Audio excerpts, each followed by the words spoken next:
Okay, welcome back to Ghost of Tsushima. I'm still playing it in detail mode. It's been a while since my last upload.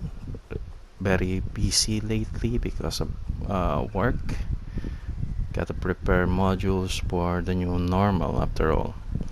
Okay, anyway, so we'll continue where we left off. Last time we were talking about symbolism. The wind symbolizes the father, the bird symbolizes the mother, and of course, characters that we meet in the game are obviously archetypal characters in a story. So we're going to discuss that in detail in later videos.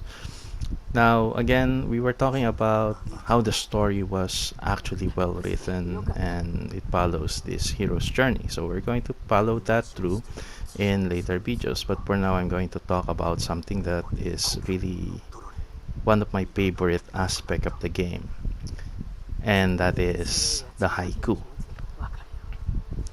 Later on, we're going to see, I'm going to go to the first haiku location that I come across in the game. So later we're going to go there, and then we're going to talk about how important the haiku is for ancient samurais in the 1200.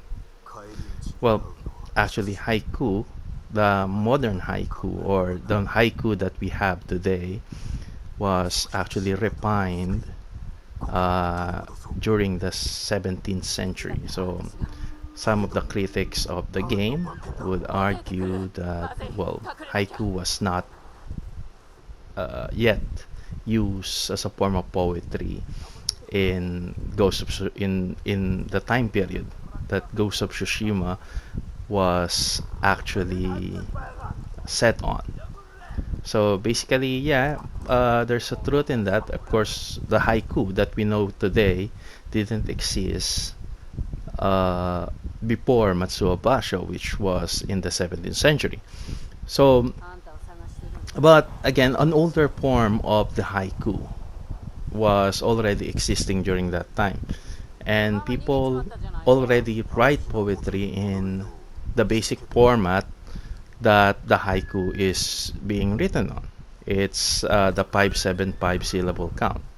So basically, even though it is the modern haiku that we have, which is again the haiku created by Matsuo Basho, was not in existence during the setting of this game, it's still a part of Japanese culture to have poetry in the style. So basically, well, it's a game after all. So basically, we have something in literature we call the suspension of disbelief. So basically, you're not going to enjoy the game if you're going to uh, pick on those tiny bit of detail, and therefore you're just going to bash the game for being inaccurate. Sucker Punch never said that the game was accurate, but the experience was really, really good. Now, we're going to talk about haiku. I mean, you're already hearing me a lot about Matsuo Basho and of course the haiku form. The haiku is actually a wonderful form of Japanese poetry. It is a great form of Japanese poetry. Well, the modern haiku that we have was actually developed. The current haiku that we have was actually developed by Matsuo Basho. But again, it's not new. He just modified it. He turned it into a way of finding enlightenment, finding calm, finding relaxation. So Basho turned haiku as an avenue for enlightenment. Now you have to love this introduction of the game. This is the title introduction of the game. You see Jin riding on the grass there. So heading somewhere that, of course, we're not really going there, but we're going on the other side. But anyway, and again, going back to Matsuo Basho. Now, again, Matsuo Basho is considered the greatest poet of the haiku form or the haiku style. he actually turned haiku as an avenue for enlightenment by actually tying it to Zen Buddhism, tying it to a wonderful principle called wabi sabi. Now, wabi sabi is actually introduced in Japan during the 11th century when Zen Buddhism was actually being spread throughout Japan. Okay, so wabi sabi states that beauty, beauty tumbles out of the ordinary, a beauty that we often forget. Okay, here, see that little island there? We're going to go there and we're going to do our first haiku. Okay. Now, anyway, going back. Wabi Sabi states that beauty tumbles out of the ordinary. And this beauty, coming from the ordinary, coming from the imperfect, is often forgotten by the people. And it was the task of the poet, the haiku poet, to actually make the people remember how beautiful it really is. Now, if you're going to take a look at the haiku in the game, okay, we're going to go to the haiku spot here. Okay, it follows the basic principle of how to make haiku. Now, basically, Matsuo Basho deals with, again, the wabi-sabi form, which states that you can find beauty to something that is fleeting, something that easily disappears, which is what the little prince called ephemeral. Okay, something that is easy to disappear. And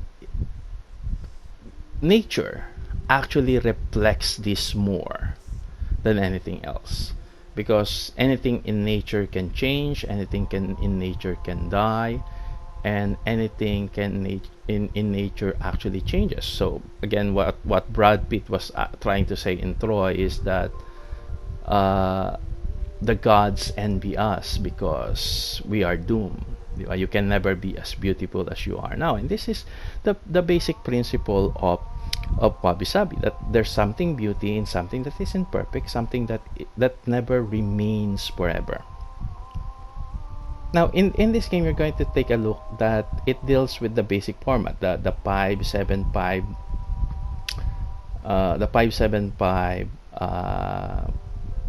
syllables setup of the poem style. Okay, and of course it deals with nature. So as you can see, I have combined here two different things, two different aspects of nature. Okay, and then it's going to be united. Now take a look at this: calm waters, calm mind. Darkness fades in brilliant light, ever unbending. Now take a look. What I do when I play this game with the haiku thing is that I try to write a haiku and I try to interpret it more.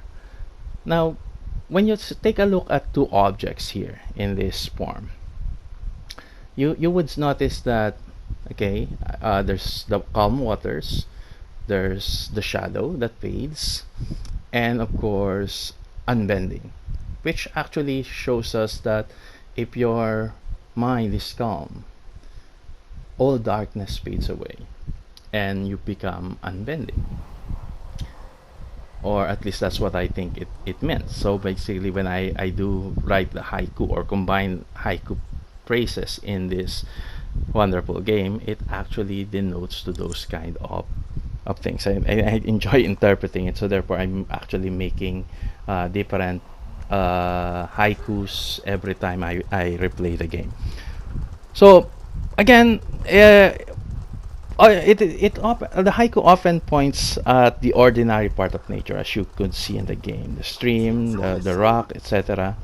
It is the beauty that we don't get tired of. Sometimes we do forget it. So I'm in an encounter. Okay, I hope I don't die here. Okay. Okay, anyway, going back. So it deals with the beauty that you don't get tired of. I mean, even if you see the forest over and over again, we don't get tired of how beautiful my death is. How beautiful my death is. I'm really not getting tired of how beautiful that is.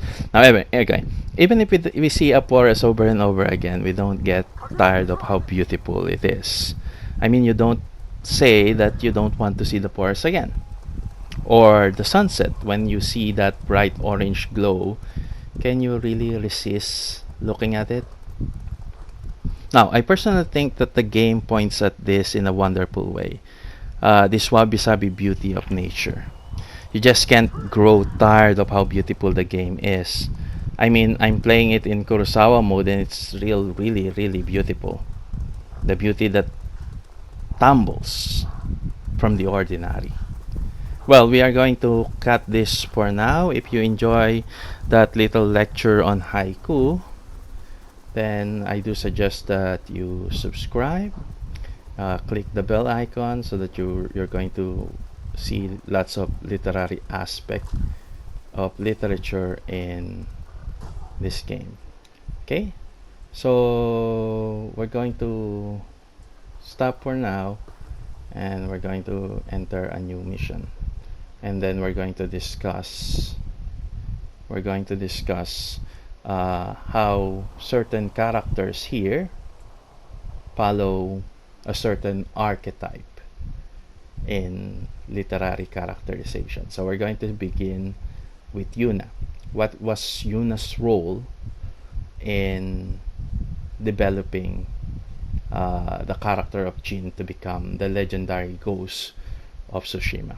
Anyway, so I hope you enjoy. Again, I hope you enjoy hearing me talk about haiku, how it develops, and of course, this is very important in this game, primarily because uh, Jin is actually in a state of trouble, and sometimes a good poem, like what Basho taught, helps him relax. And who knows, when you write your haiku, you sometimes get the relaxation that is found from wabi sabi, from the imperfect, from the ordinary. Okay, thank you, and I hope to see you again next time. Okay, I'll see you when I see you. Bye.